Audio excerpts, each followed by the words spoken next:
aspectos legales del ejercicio profesional en el Paraguay y el código, o sea, el código ética que también que viene, que está aprobado por la Sociedad Paraguaya de Psicología, que es la sociedad que nos rige también y la que impulsa por todos los aspectos éticos de nuestra profesión. Después tenemos salud integral, factores intervinientes. Así como está agendado en la clase del lunes que viene, que sería el 2 de mayo, tendríamos la participación de la colega Noris Cubilla Daspet, que ella está en el grupo impulsor de la Sociedad Paraguaya de Psicología justamente. Ella está en el equipo que trabajó por la aprobación de nuestra ley del ejercicio profesional que rige un poco el marco legal y también sobre el código de ética y el código reglamentario sería, pues eso salió después recién, o sea, se hizo así una ley marco sería, y después se aprobó una resolución también. Entonces, eso es importante que manejemos porque de alguna manera marca todos los aspectos para poder ejercer nuestra profesión como psicólogos y psicólogas en la República del Paraguay. Entonces, por eso es muy importante. ¿Qué tenemos? Enseguida también va a entrar a trabajar conmigo otra compañera, una colega. Entonces, quiero dar así estos aspectos generales. Ella es la compañera Cintia Ayala, que egresa acá en nuestra casa de estudio. Entonces, voy a hablar así de unos aspectos generales. Después ella también nos va a estar dando un poco el aspecto de su experiencia en lo que trabaja, que ya enseguida les voy a decir. Y mientras, entonces, quiero hacer un breve desarrollo de esta parte. ¿Qué tiene que ver? Nosotros en psicología siempre se dice, se comenta y se escribe desde la teoría y la práctica que en psicología trabajamos desde la realidad. Cuando se solicita un servicio de la psicología, tenemos que trabajar con lo que la persona trae, delimitar un poco, como nos decía antes una profe, si pongo mi mano así, el aspecto, digamos, la personalidad normal, en teoría de la personalidad se estudia eso en el tercer curso, la personalidad normal, después está el límite, que hoy se habla de una teoría borderline, el límite un poco entre un aspecto y el otro, y después pasamos a la psicología con la que ya mencionaríamos todos los trastornos, que hoy ya está vigente el DSM-5 y también el CIE-11. Esos dos como que códigos estamos así manejando para tener toda la descripción. Ustedes lo habrán visto el año pasado en psicopatología. Este año tienen 3 asignaturas que tienen relación a todo este tema: trastornos psicosomáticos, psicofarmacología y me falta uno. Y psiquiatría propiamente dicha. Entonces, de alguna forma, todos estos contenidos se enlazan como para que ustedes puedan tener esa visión general de lo que es la psicología con la persona normal y el trastorno límite, y posteriormente toda la descripción de los síntomas que están escritos y estipulados en esos códigos. Entonces, a nosotros nos corresponde trabajar con las personas normales y cuando pudieran haber algunos aspectos ya diferenciados, se recurre siempre ya a la interdisciplinariedad con el auxilio de otras ciencias y otras disciplinas, llámese psiquiatría, medicina, neurología, etcétera, ¿sí?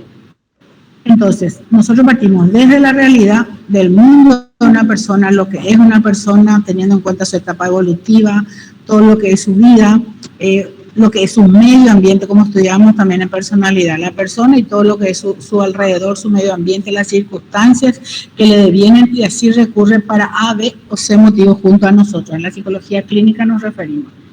Entonces, ¿por qué realidad nacional? Porque también dentro de nuestro contexto nacional tenemos un poco ese marco que nos rige para poder ejercer nuestra profesión. Nosotros estamos en la carrera de Psicología de la Universidad Nacional de Asunción, Facultad de Filosofía, sede central.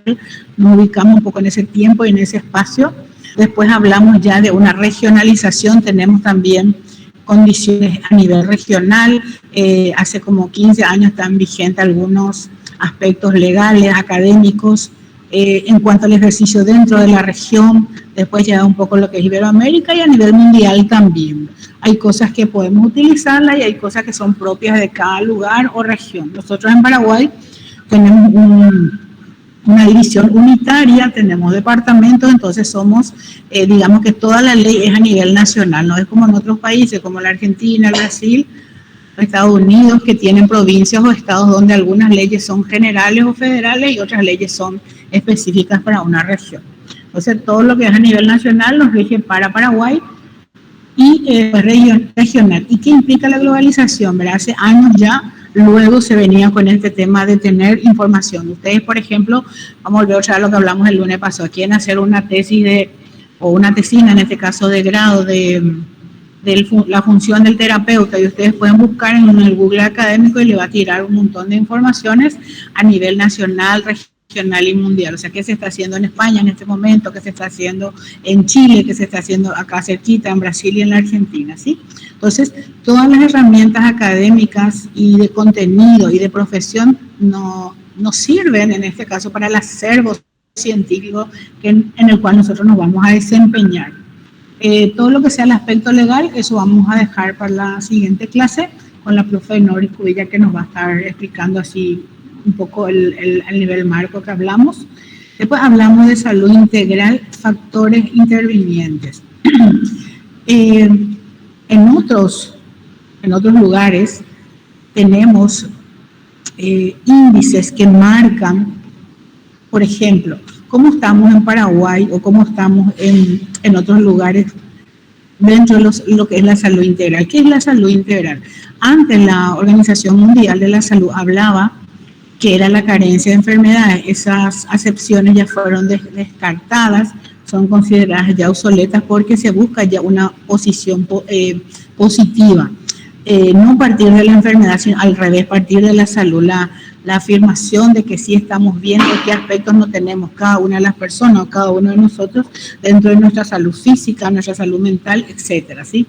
El Ministerio de Salud, que es el que rige y que nos pide los registros profesionales una vez que terminemos la carrera, pide por 5 años cuando uno presenta todos los requisitos y los solicita, nos da un poco también algunos aspectos para poder hacer esto que nos corresponde o nos compete en este caso a nivel de Paraguay, ¿sí? Entonces, el Ministerio de Salud tiene viceministerios y tiene una dirección de salud mental a través de cuya oficina se diseñan todo lo que es son los planes a nivel nacional y los programas. No sé si se puede entender esa diferencia entre planes y programas. ¿Quién me puede decir si se entiende o conoce esos aspectos a nivel nacional, por favor? ¿Alguien quiere colaborar, conversar?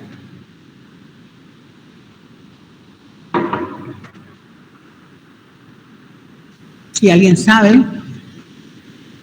Porque desde el Ministerio de Salud se trazan las políticas públicas a nivel de salud nacional. Por ejemplo, por citar, nosotros hicimos 3 programas de extensión universitaria en el EPROCOMIO nacional, ¿verdad? El Programa Nacional de Lepra, es un programa, entonces hay una oficina, hay personas designadas para trabajar, para de alguna forma ir erradicando esa enfermedad con todo el tratamiento correspondiente. Son generalmente equipos interdisciplinarios, y no solo erradicar, sino a las personas que ya contrajeron la enfermedad, hacer el tratamiento. Ellos tienen su oficina, por ejemplo en San Lorenzo, en una parte de un hospital, tienen sus oficinas, entonces las personas recurren ahí a hacer su tratamiento, se les da su medicina y hacen un poco todo el bagaje profesional, el abordaje profesional en este caso, ¿sí?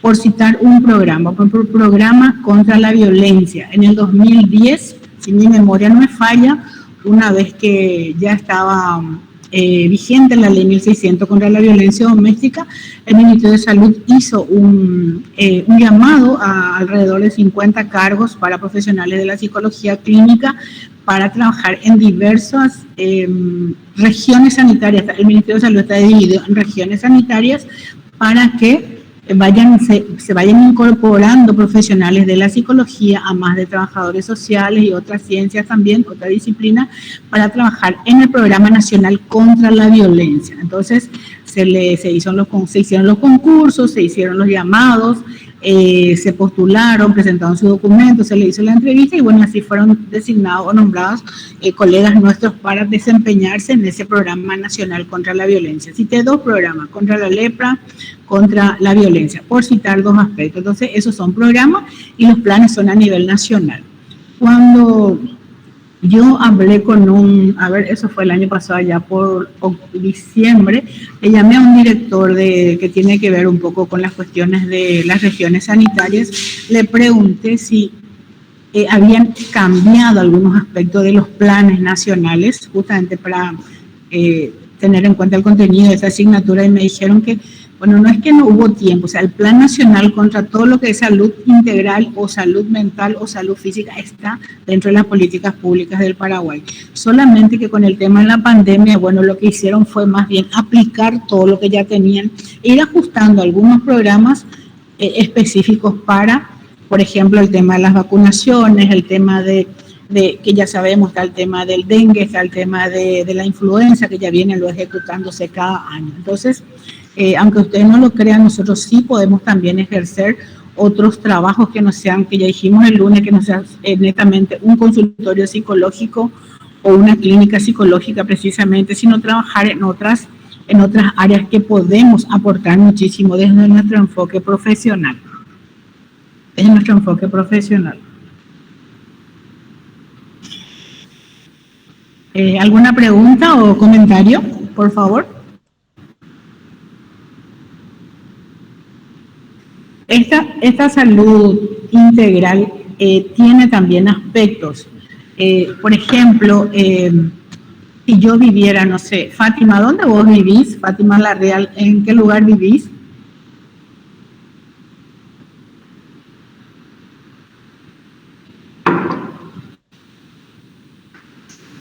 A ver, Fátima.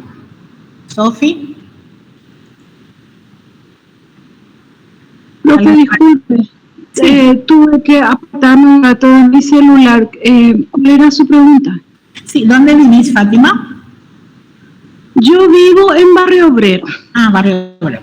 Bueno, ¿y sabes qué hospital o qué centro de atención está cerca de tu casa?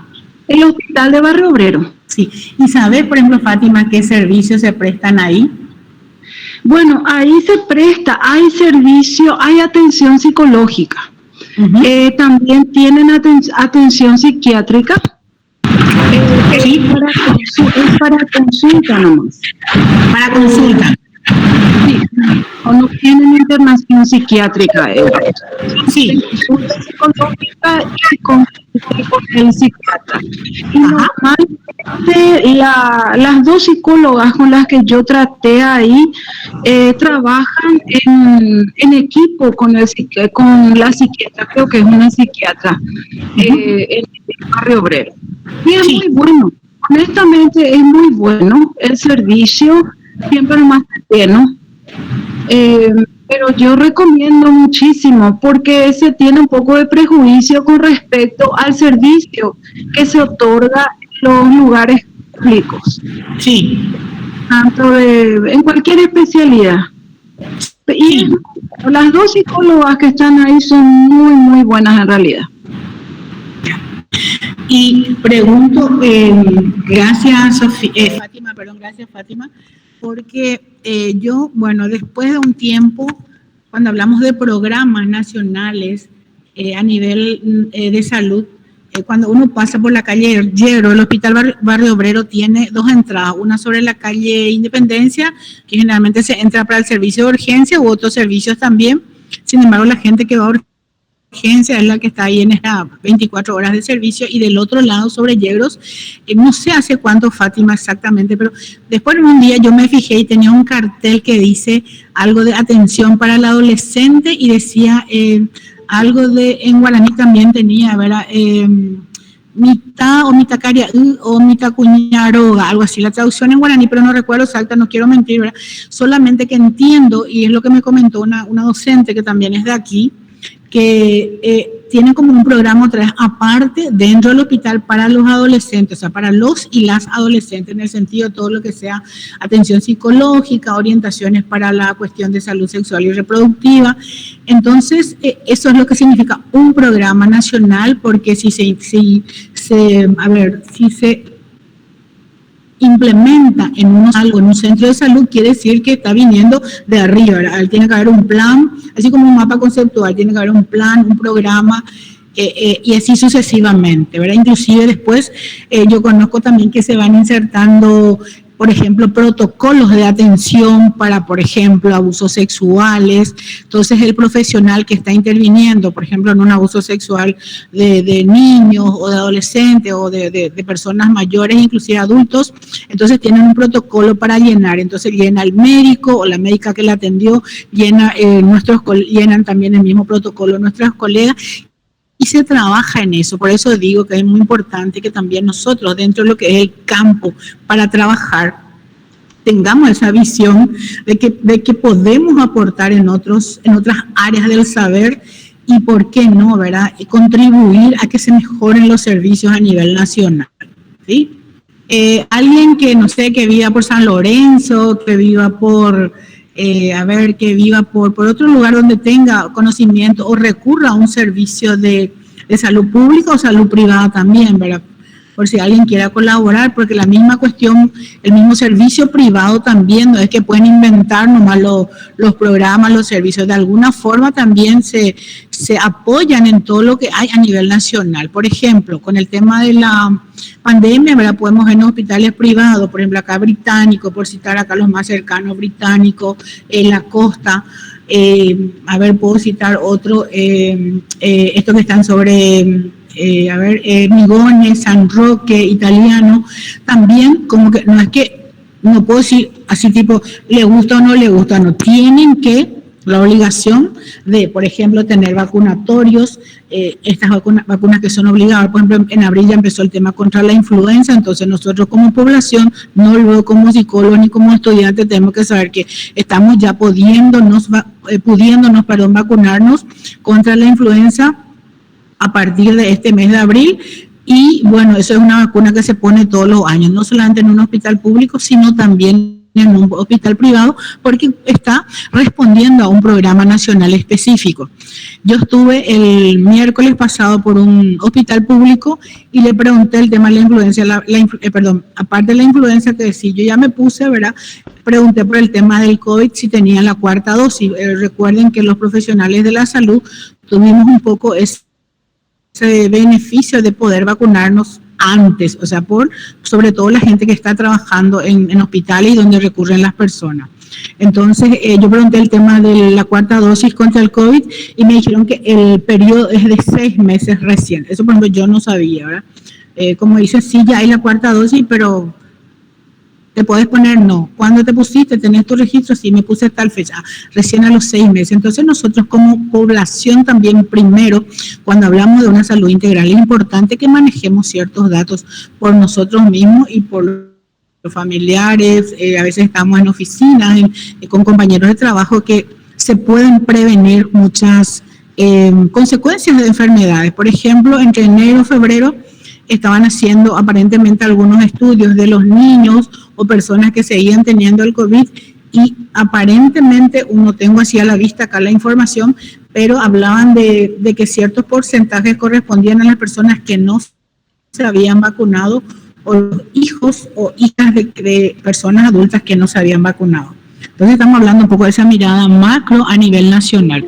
Y cuando hablamos de psicología, siempre vamos a apostar a la salud, al bienestar o estar bien de las personas. Ese es nuestro trabajo, así que tenemos que tener como una guía acá, como una luz acá prendida para trabajar con el bienestar de las personas. Y es importante entonces el manejo de la información. No siempre sabemos o podemos saber todo, sin embargo es importante que podamos manejar ciertas cosas. Por ejemplo, ya que Fátima citó el Hospital Barrio Obrero, a mí me pasó en el sentido de observar, ¿verdad?, que estaban personas esperando para ser atendidas en la urgencia, en el servicio de urgencias, y llega persona, creo que fue accidentada, o persona que estaba con un aparentemente ACV, Entonces, por supuesto, entra directo a la sala y las otras personas, bueno, se quejan, ¿verdad? Se quejan porque ya estaban esperando. Entonces, eso también vamos a alzar después, vamos a pasar los power, ¿verdad? Donde habla de que hay como código, hay colores. Entonces, el que tiene que hacérsele, por ejemplo, una reanimación no puede esperar mucho, tiene unos minutos nomás entre que ya llegó al hospital, si los paramédicos pudieron hacerle algo, entonces los que están ahí evidentemente pueden esperar, no hay un criterio, si vos podés esperar más, sin embargo el que viene de urgencia se le tiene que admitir y a veces esas cosas no lo sabemos o puede ser muy básica la información, si lo sabemos, solamente que ese conocimiento cívico a veces en la población o en la ciudadanía no se da siempre, ¿verdad? Por ejemplo, sí, Fátima, te escucho. Sí, yo la última vez que estuve por el Barrio Obrero fue en el 2018, fue antes de la pandemia. Y justamente en la sala de urgencias, ahí por la entrada sobre Independencia, hay un cartel. Hay un cartel que dice que es con otras palabras, no recuerdo así textual, pero se entiende de que si viene un caso de urgencia, vos tenés que esperar, ¿verdad? Lo que usted acaba de decir, ¿verdad? Viene alguien para reanimación y no le podés decir esperar porque el otro tiene que consultar. A mí me tocó una vez, ¿verdad? Y bueno, lo mío no era tan urgente como el señor que, bueno, llegó y se le tuvo que atender, pero hay un cartel que le explica eso a la gente. Así que, bueno, ahora por lo menos ya es así. No sé si en todos los lugares, pero ahí en el Barrio Obrero sí hay. Claro, gracias Fátima, y acá Rocío también dice que, bueno, resulta que yo digo, cuando estás con una ACV, 1 a 3 minutos y después ya te fuiste, o sea, si no te reaniman enseguida o no te atienden enseguida, ya no te cuenta el cuento, por decirlo así, en una forma metafórica. Y tal vez, digo yo, aunque hayan los carteles o los avisos, muchas veces cuando uno está con una cuestión así de salud urgente, algún familiar o uno mismo, bueno, no siempre uno está leyendo los carteles, ¿verdad? Por eso nos apelo un poco a tener esa información fidedigna desde nosotros que somos profesionales de la salud. Y sí, Rocío. Se te escucha muy desde lejos, profe. Perdón. Sí, está prendido, sino se alejó nomás mi micrófono, perdón. No, decía nomás que cuando uno está, digamos, esperando en un hospital o ya está con solicitando un servicio por su cuestión de salud, no siempre a veces, aunque esté en los carteles, a veces uno se fija o mira. Entonces, por eso es lo que digo que es importante también nuestro trabajo de contribuir como profesionales de la salud a informar, o sea, a trabajar con eso. A eso me refiero cuando digo, no, tal vez yo pueda trabajar en el Hospital Barrio Obrero, no como una psicóloga que atiendo a las personas, pero tal vez, ¿por qué no?, estar ahí en el servicio de urgencia. O sea, son un poco abrir esos paradigmas que tenemos, no sentarme a esperar que alguien venga a consultar conmigo. De hecho, casi siempre los servicios en los hospitales públicos, de atención pública, están un poco con mucha gente, con mucha solicitud. Sin embargo, hay también otros trabajos.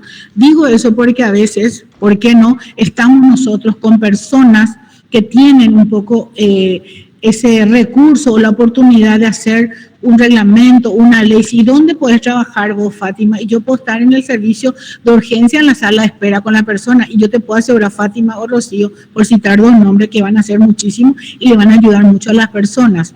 O sea, va a mejorar el servicio. Entonces, la psicología clínica en este caso también puede contribuir muchísimo a que, por un lado, le estamos salvando la vida a una persona que se la atendió en tiempo y forma, y a la otra persona, puede esperar un ratito como para que la otra persona se la atienda, y sí se les va a atender a todos, solamente que hay en este momento 3 médicos y enseguida se les va a atender. Un segundito.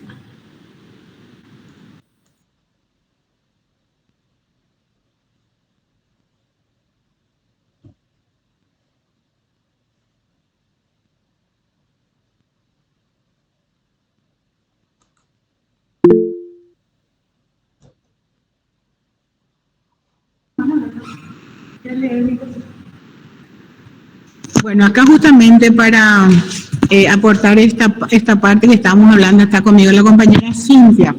Le voy a enviar no sé si acá un ratito, si me esperan. Va a hablar ella, yo voy a escuchar. Un ratito. La compañera Cintia trabaja donde se realiza evaluación, en un servicio público de evaluación a niños y niñas.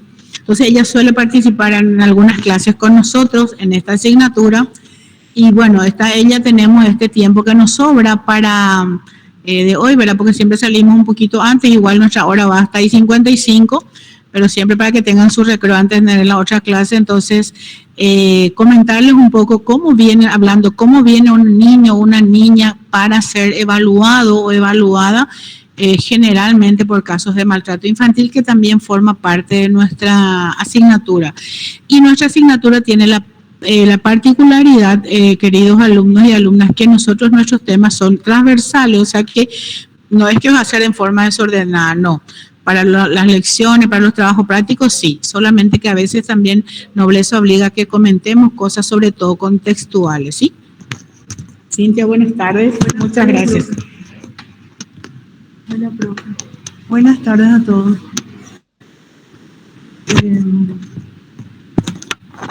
Buenas tardes, aunque no se te ve, pero buenas tardes. Ella es tímida, A ver. Yo trabajo en el ministerio, me llamo Cintia Ayala, soy psicóloga forense y trabajo en el Ministerio de la Defensa Pública. Con niños.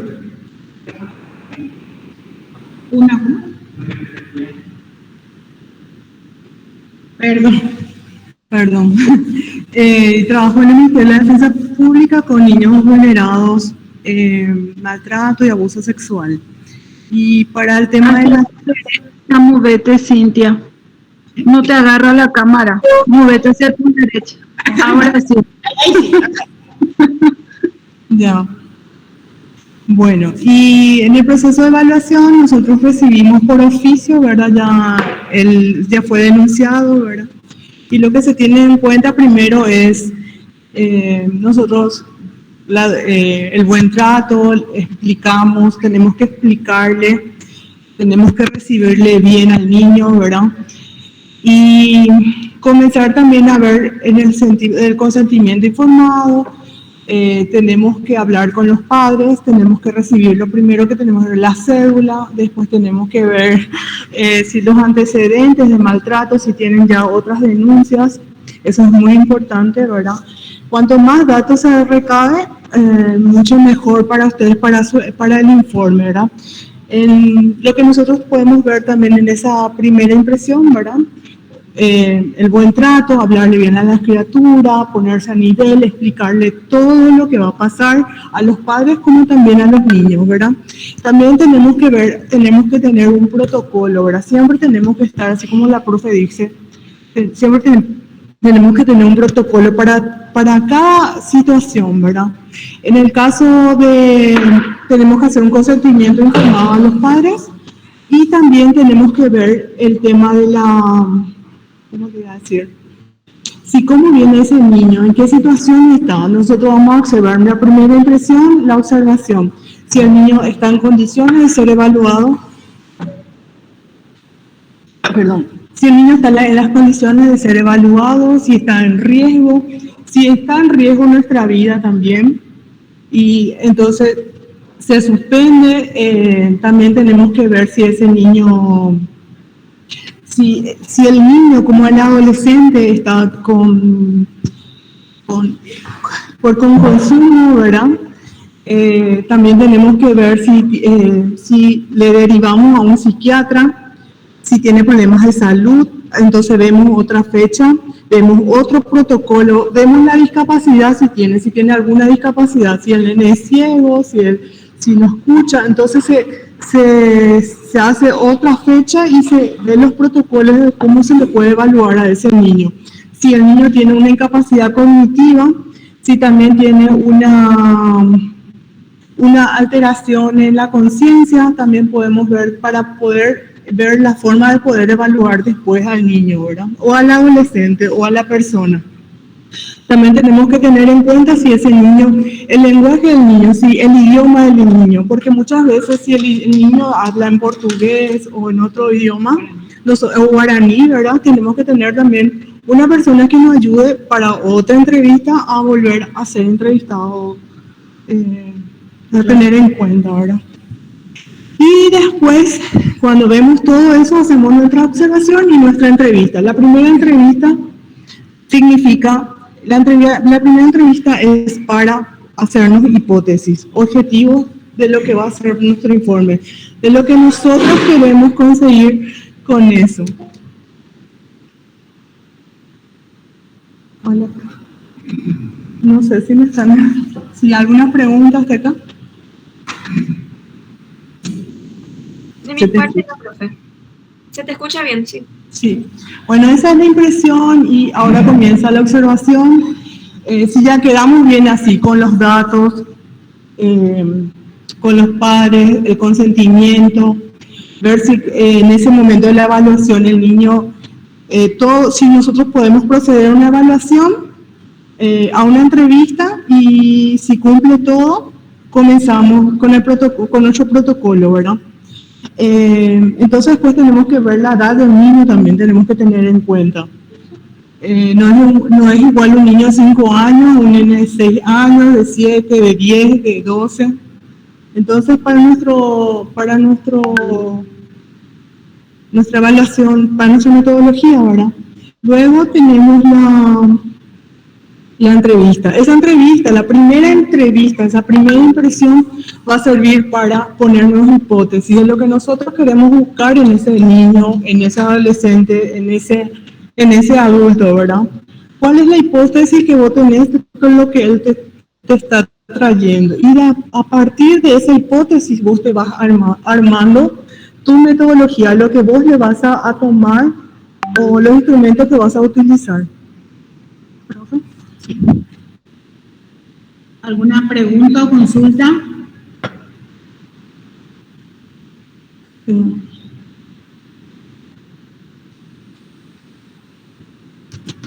¿Alguna pregunta o consulta? ¿Se entiende todo? Sí, está quedando todo claro. Sí. ¿Por qué hablamos un poco de este tema con la profe Cintia para ustedes? ¿Por qué compartimos? Porque una de las áreas que se trabaja en la psicología clínica es justamente la evaluación. Hace no sé cuántos años, cuando yo estudié clínica, una profe nos había dicho que nosotros en psicología clínica podemos hacer evaluación o psicodiagnóstico en diferentes áreas y lugares con todas las etapas evolutivas del ser humano. Podemos hacer psicoterapia o sea, tratamiento psicológico del abordaje que hagamos, ¿verdad? También se puede hacer consultoría, porque hoy en día también integramos equipos con otras áreas de psicología o con otros profesionales de otras ciencias. Entonces hablamos de evaluación, psicodiagnóstico por un lado, tratamiento o psicoterapia, consultorías, que también se tercerizan hoy en día los servicios. Algunas empresas optan, públicas y privadas, por tercerizar, entonces no tiene que, por así decirlo, pagarle un año o todo un tiempo un salario, entonces le es más fácil contratar. Por ejemplo, le contrata a Cintia y le dice, bueno, usted, licenciada, le va a evaluar a estos 10 niños, a estos 10 adolescentes que están en esta situación, y nos presenta su informe, sus sugerencias, etcétera, ¿sí? También se hace, por supuesto, todo lo que es la investigación, que es un poco lo que hablamos la vez pasada, que es una limitación que tenemos en Paraguay, y esa es toda un área también para trabajar, para experimentar y sobre todo para contribuir a nuestra ciencia psicológica. Después se habla de... Yo creo que la psicología, la evaluación, como la entrevista, como el informe, tiene que ser científico, desde el principio, desde la entrevista. Desde que la criatura, el niño, el joven, adulto llega, se tienen que ponerse objetivos y cada caso es un caso. No es que yo le tomo todo, a la misma persona le tomo lo que me dijo tal persona, le tomo la misma entrevista que me dieron. No, cada caso tiene su protocolo y cada caso tiene su instrumento. Y eso hay que aprender eso. Definir la edad, el objetivo que se quiere llegar, qué se quiere descubrir, si existe o no existe algún daño, existe o no existe ansiedad, en ese sentido, ¿verdad? Y Depresión. ¿verdad? depresión, por ejemplo. Depresión, por Sí, ejemplo. Joel, te escuchamos. Joel. ¿Cuáles son las características? Disculpa, profe. Joel o Sebastián, ¿sí? ¿Le escuchamos? Hola, profe. Sí, yo quería preguntar qué tipo de test se van tomando en estos casos específicos. ¿En qué caso específico? ¿En qué caso, Sebastián? En el caso que fueron mencionando, digamos, de abuso. Sí. Depende de abuso sexual. Si es para adolescente, está el testimonio informado, que se suele usar CBCA y CBR. SDA, perdón. Y también ese es para el testimonio. Después se toma para adolescentes de personalidad, se puede tomar MASI, se puede MPI-A. También está depresión para adolescentes, para niños, CDI para niños, está ahí para ansiedad, autoestima, hay test de autoestima para niños también, está postraumático para niños también.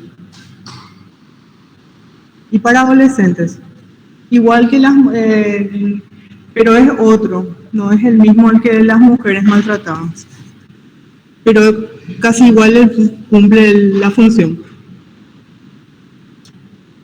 Dale, muchas gracias, profe. No solamente son los dibujos también son muy... Cuando el niño, por ejemplo, tiene alguna dificultad en alguna dificultad, sí también es importante los dibujos, ¿verdad? Pero no nos basamos solamente en los dibujos. Nos basamos en el testimonio. Y en adolescentes más todavía. ¿Sí? ¿Cómo? No, sí, Joel, preguntale si vale. Joel. Sí, yo quería hacer la consulta de, generalmente hay algún tipo de seguimiento que se le hace al niño o al adolescente que acude una vez, o sea, junto a ustedes, después de unos meses. Eso es un tema, es un tema eso por el tema del presupuesto. Para mí tiene que haber un seguimiento, ¿verdad? Y tiene que hacerse proyectos sobre eso y se necesita muchas personas en el ámbito clínico, por ejemplo. Porque yo, en mi especialidad, por ejemplo, es forense, ¿verdad? Y yo creo que el ministerio o una entidad tiene que ver un lugar donde estos niños puedan recibir también, así tipo gratuita, porque la recomendación está, que se haga o no se haga, eso ya es otro tema. Para mí tiene que cumplirse, así como la profe, si alguna vez hablamos, ese tema de la recomendación, las sugerencias se tienen que cumplir, porque muchas veces son letras muertas.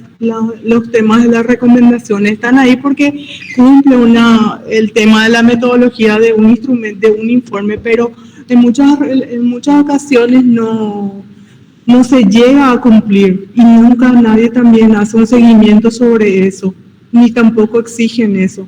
Y muchas veces, muchas cosas se pueden evitar, una revictimización o un maltrato otra vez nuevamente, ¿verdad? Se ponen los factores de riesgo porque también se trabajan con factores de riesgo y tampoco eso se hace caso, o sea, se queda con el maltrato, se hace con el juicio y termina ahí y no hay un seguimiento del caso de que cómo está ese niño y puede volver a caer en un maltrato, pero son las deficiencias de las instituciones. Y yo creo que faltan más psicólogos en las instituciones, ¿verdad? En mi institución, por ejemplo, faltan psicólogos clínicos para que se abra esta área, por ejemplo. Ese es mi... No sé, Joel, si está contestada tu pregunta. Y sí, muy claro la verdad. Lo que falta Sí. es presupuesto nomás, entonces. por falta de presupuesto. Claro, pero yo nomás apelo también, Joel, por tu pregunta y te agradezco, así como la de Sebastián también. Resulta que ahí también está un poco, nos quedamos a esperar que se solucione desde que se crea un plan, un programa de seguimiento a niños judicializados por casos de maltrato. Nosotros acá en psicología clínica prácticamente es el área que más egresados tenemos y estamos, o hay muchos profesionales que lastimosamente no tienen trabajo. Entonces, ¿qué hacemos? Y bueno, y siempre esta asignatura decimos una invitación. Bueno, si así como hay, por ejemplo, Asociación de Estudiantes del Abordaje TCC, y bueno, ¿y por qué no puede haber un grupo del quinto primera, del quinto segunda, 2022, o de, no sé, del área clínica de este año, para que ustedes, aunque ustedes no lo crean, hay fundaciones, hay internacionales sobre todo, que financian los proyectos. Entonces yo siempre digo, ¿por qué sentarme a esperar yo para ganar un 2 millones o un 3 millones mensuales cuando que en un proyecto como este, ¿por qué no un Joel, un Sebastián, una Fátima pueden crear una fundación y se presenta un proyecto y, por ejemplo, ¿con quién? Con Cooperación Española, y te van a financiar por 2 años. Y no sé, GIZ, antes era GTZ, esta cooperación alemana, la de Suiza, no recuerdo ahora el nombre. Entonces, ellos te financian. Entonces, bueno, nosotros por 2 años vamos a atenderle entre 10 profesionales a todos estos niños que están acá detrás del Palacio de Justicia, perdón, en el Ministerio de la Defensa Pública, que acuden todos los días a ser evaluados, están ahí, toda su infancia se pierde de los casos en los cuales ellos son víctimas y encima re víctimas porque nunca salen de ese proceso. No se sabe, como dijo Cintia, si se fue a parar otra vez con el papá o la mamá, luego que... Evaluación psicológica para el padre, evaluación psiquiátrica con el padre y nunca se toma en cuenta y el niño vuelve a estar con el padre. Vuelve a estar con la madre que le maltrató y nunca se hizo tal evaluación psiquiátrica, por ejemplo. Existe un daño, existe esto, pero nunca existió el seguimiento. Ni el acompañamiento así de un... Ni siquiera el acompañamiento mínimo, ¿verdad? Por ejemplo, cámara GESEL, está bien, se le hace para un juicio, para una denuncia específica, pero ellos están necesitando de nuestro servicio. Y quiero además comentar algo, Cintia, ya el sábado yo estuve en un consultorio justamente donde yo también trabajo, ¿verdad? No es por ser yeye, pero estaba yo en una clase y después entra una, justo así como recién vino acá en la puerta de la clase, vino alguien y me saludó y le hice así seña que estaba en la clase.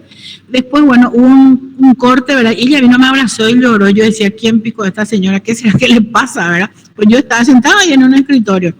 Y ella vino y me dijo, por lo que le decía nomás hace rato, lo del hospital. Ella me dice que unas 4 o 5 veces ella se fue a Cuñatú, a la Fundación Cuñatú. Cuando eso yo era un tiempo, fui voluntaria, pues estuve como psicóloga.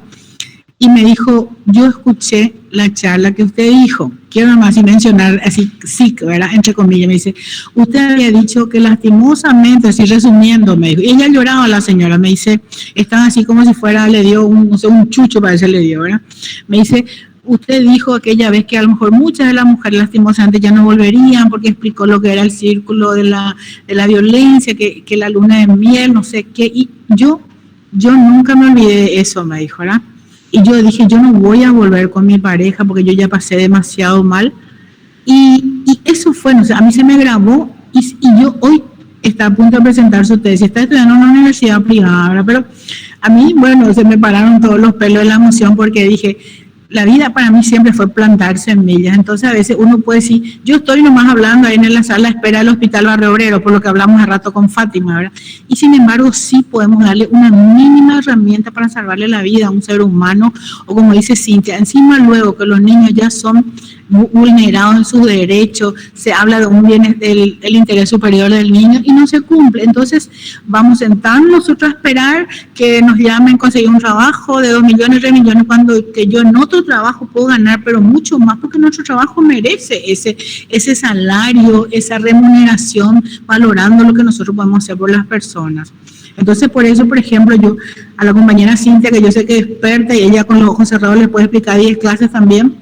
Entonces yo apelo siempre a su solidaridad y a su generosidad para que ella un poco les pinte chiquitito, michimente, todo lo que ella pasa cada día. Y lastimosamente ellos están, su función es marcar un aspecto legal que ellos dependen de los defensores públicos, que son son los abogados de los niños y las niñas también de alguna forma.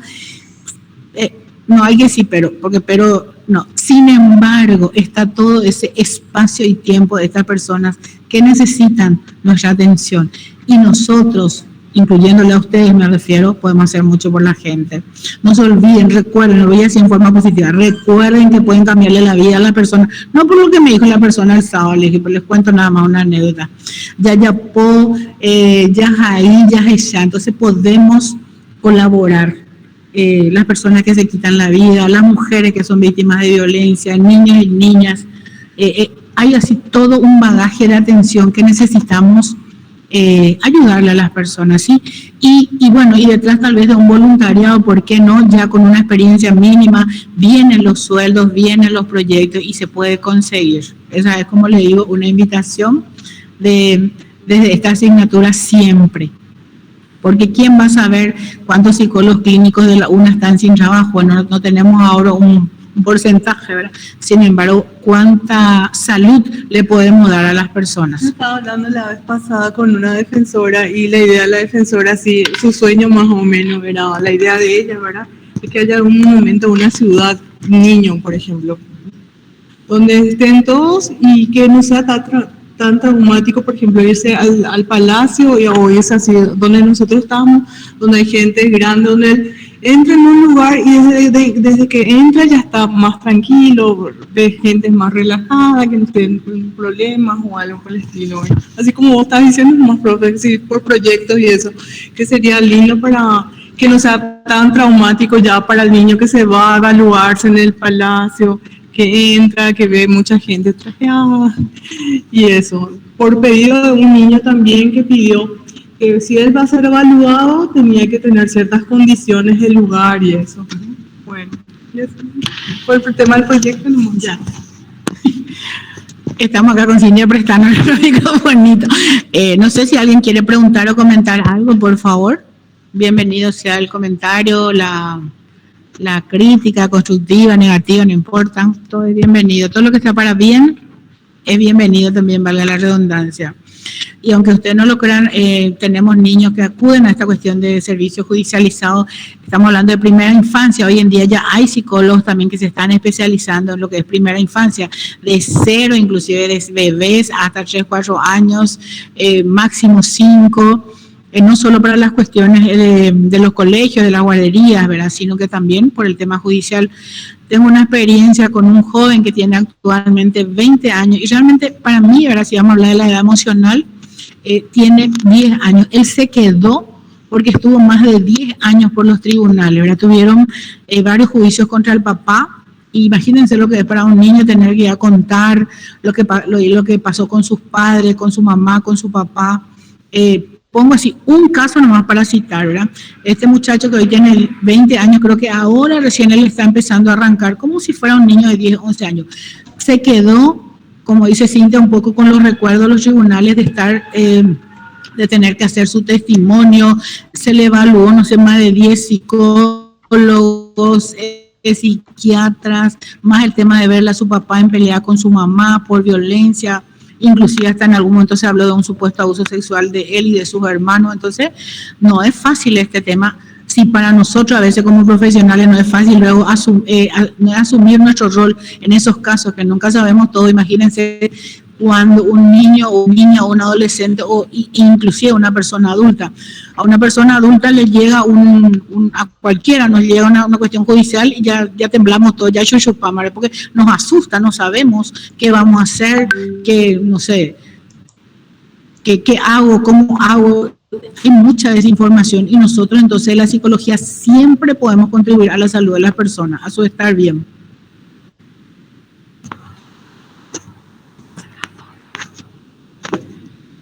¿Alguna pregunta, consulta? Cintia, ¿otra cosa? Profe. ¿Sí? Sí, yo tenía una pregunta con respecto un poco a lo que fue una experiencia, ¿verdad?, que tuve. Y mi pregunta sería, cuando un niño pasa por el proceso de denuncia de abuso sexual y todo eso. Posteriormente recibe la atención supongo que por parte del Palacio de Justicia. Sí. Posteriormente ese niño puede ir a cualquier otro consultorio de otro lugar. Pregunto porque yo tuve el caso de un conocido mío, ¿verdad? Que tras suceder eso, intentamos de ver en otras partes alguna ayuda psicológica, ya que lo que venía de parte de, digamos, el Estado no nos estaba resultando, o sea, no nos hacía mucho caso. Y entre una de esas cosas, en la misma facultad nos llegaron a decir que si ya había un caso de denuncia y cuestiones así, no se podía, nos dijeron.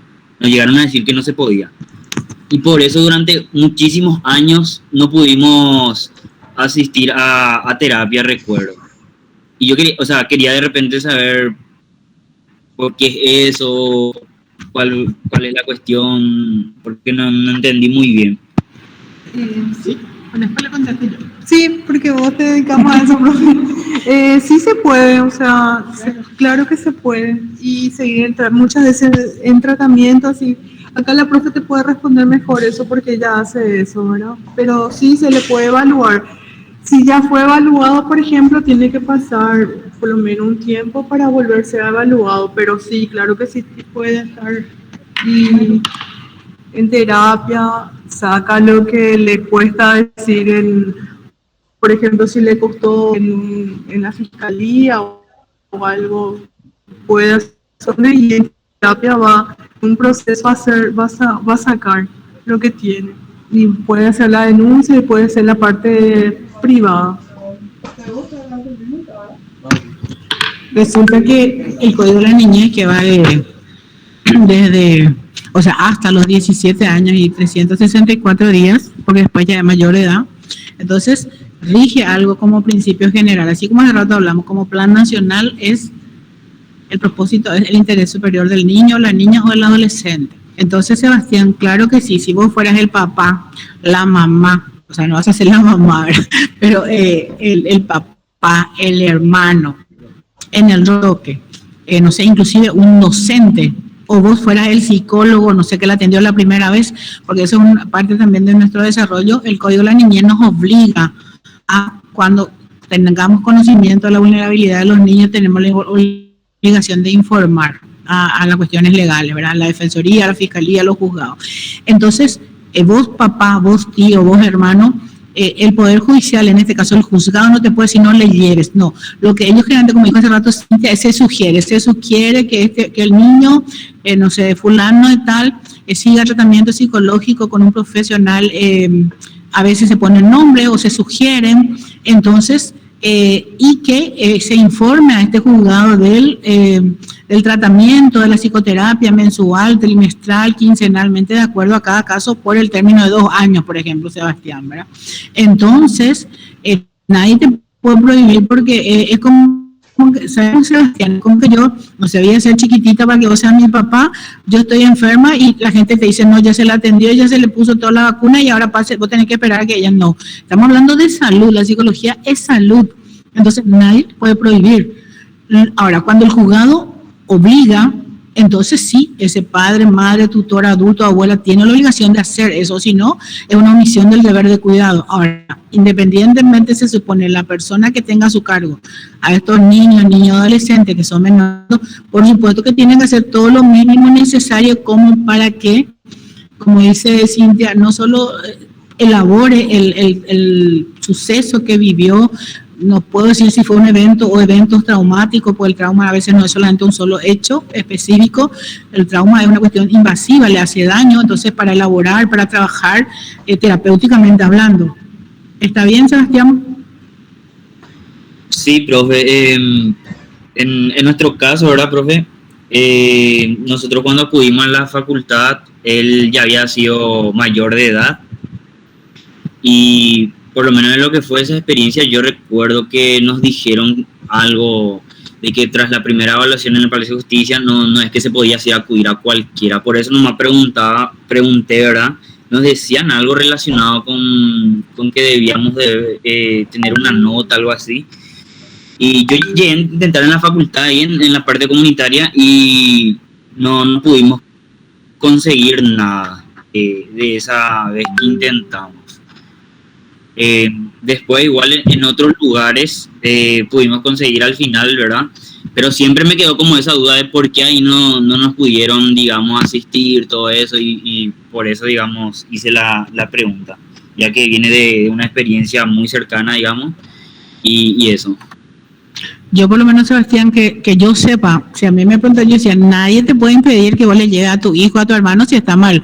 Y psicología es salud, o sea, estamos hablando de la parte emocional, afectiva, mental, que es demasiado importante. Entonces no le vamos a esperar que ese tipo, después de que sea mayor de edad, o después de que la atienda el psicólogo que dijo el juzgado, que sugirió el juzgado, por decirte, que yo sepa, y en derecho se dice que todo, como principio legal, que todo lo que no está prohibido está permitido, y yo no conozco nada que diga específica. Un juzgado no te puede prohibir, un juez o una jueza de la niña no te puede decir, no le lleves a tu hija Cintia porque ella se siente mal, no. Puedes hacer el tratamiento que te sugiere con el profesional que te sugirieron, que te ordenaron, porque es una orden judicial, cumplir con eso. Sin embargo, puedes ponerle que tenga otro problema en la escuela, bueno, ponerle que tenga una enuresis, ponerle que no sé, que tenga otras cosas, y bueno, y como te digo, es como llevarle de un médico a otro médico. Si tiene infección urinaria, le vas a llevar acá. Si tiene problemas de anemia, le vas a llevar acá. Y nosotros somos profesionales de la salud. Por ahí nomás yo veo la cuestión, mi querido Sebastián. Profe, ¿Sí? una cosita nomás quiero acotar a la consulta del compañero. Sí. El Derlis Portillo, que está acá también, y yo somos abogados, somos abogados y estamos felizmente ya en este último año. Ah, qué bueno.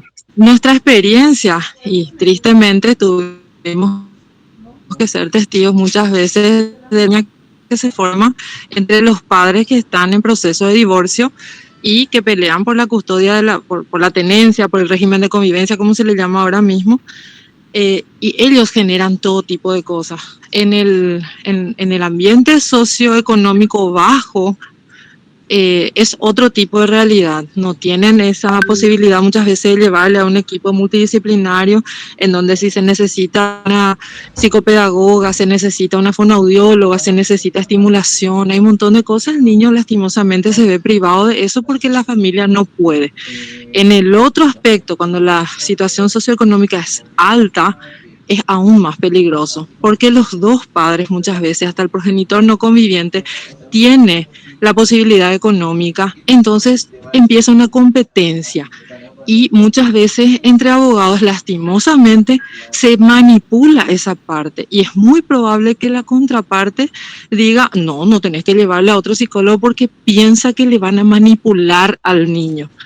¿Por qué decía que se forma una verdadera riña? Porque lo que menos importa en esa pelea es el interés superior del niño. Existe una competencia, el niño se vuelve un trofeo y existe una competencia entre los padres que están en proceso de separación.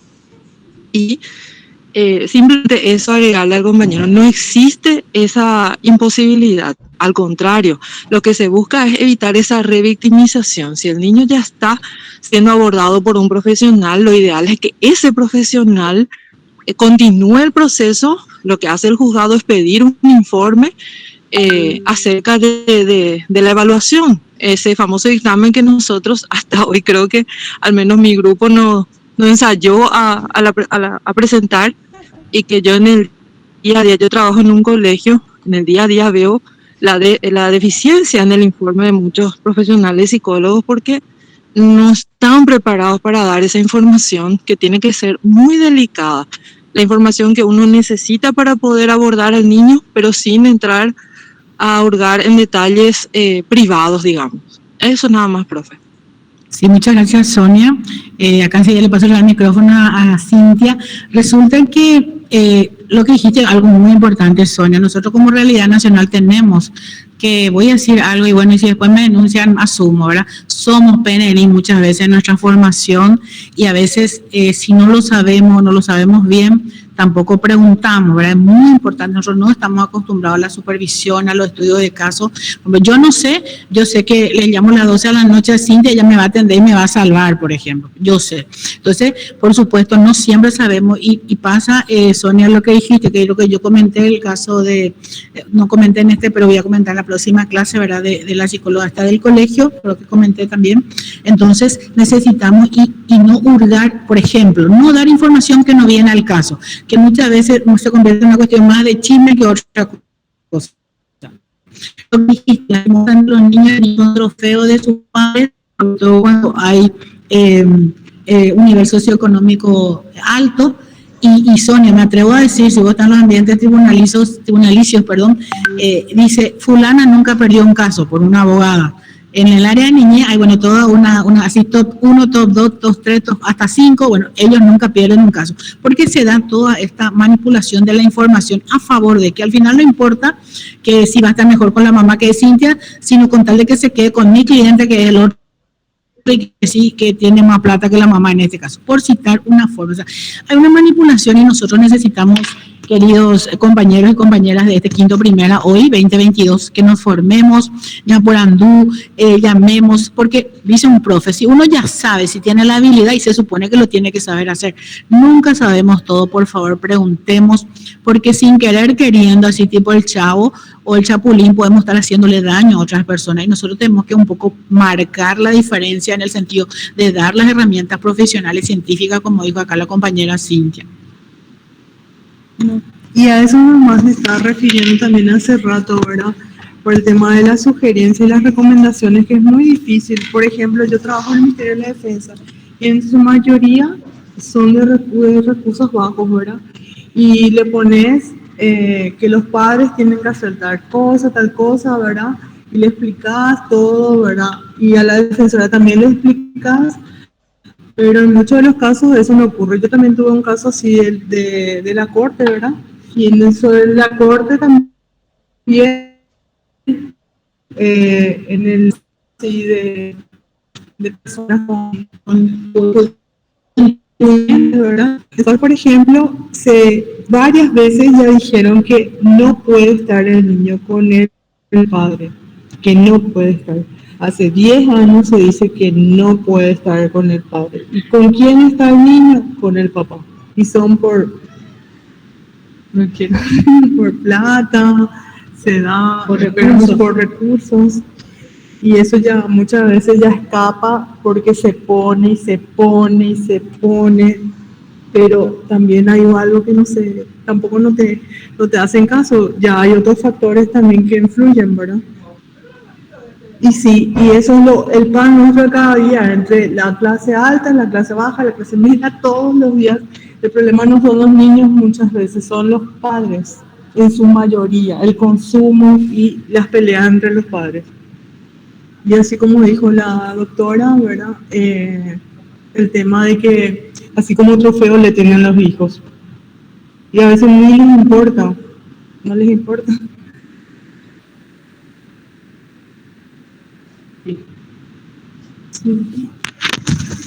Entonces, para ir cerrando, ya que es nuestra hora, muchas gracias por asistir, ¿verdad? Y como dice dijo la doctora Sonia y también la compañera Por Silvia, favor, ¿verdad? no decime Sonia nomás, pero...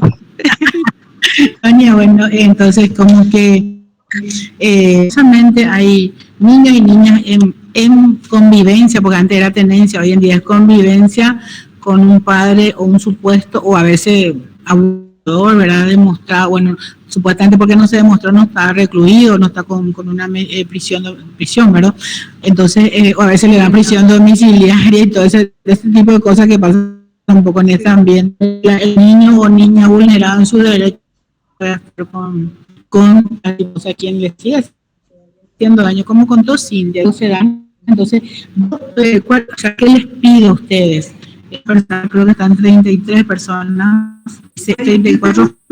Caso que, por ejemplo, 30 y tiene 36 de luz, o sea, 35 ceros ya en el palacio, y él sigue estando con su papá, 36, y fue evaluado no sé cuántas veces, y también en la parte privada también.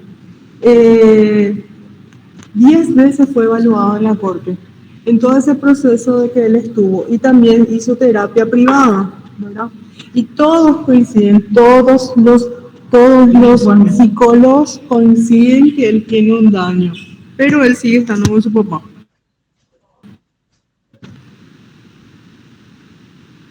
Todos dicen que no. Entonces le decía, para ir cerrando, muchas gracias por el mucho, por trabajar para niños vulnerables esa área que hagan, hay muchos. Yo le quiero, profe, sí. Yo lo que les insisto, sí, siempre voy a insistir en el tema, más allá de todo lo que nosotros estábamos hablando, así como dijo la autora también, el tema de responsabilidad y la ética en el momento de tomarle la evaluación y tomar los datos y preocuparse por el caso, ¿verdad? Por ser responsable, así como psicólogo de la situación, ¿verdad? Sobre eso, ¿verdad? Porque muchas veces, en mi caso, por ejemplo, muchas veces en el tema de la guarda, por ejemplo, nosotros recaudamos la mayor parte así de los datos por si el niño se llega, esos datos pueda ver de quién a ver nosotros todo el registro, un protocolo, algo que insisto, ¿verdad? Y hay lugares y profesionales también que abren, claro, sí, lo que tienen consultorio, abren la puerta para estudiantes, así como ustedes tengan interés, y después hacer ustedes su propio un propio grupo de trabajo, gente que ya puedan, o sea, no estaba viendo nomás noticias, viendo así tipo la tele que hay, que no hay. O sea, yo les invito, como les digo, esta asignatura, que en realidad nacional sí hay muchas personas que necesitan, y hoy nos tocó hablar un poco de la población más vulnerable, que son niños y niñas. Estamos hablando de gente que está muy lastimada. Así es que muchísimas gracias a todos y nos vemos el otro lunes, ¿sí? Gracias.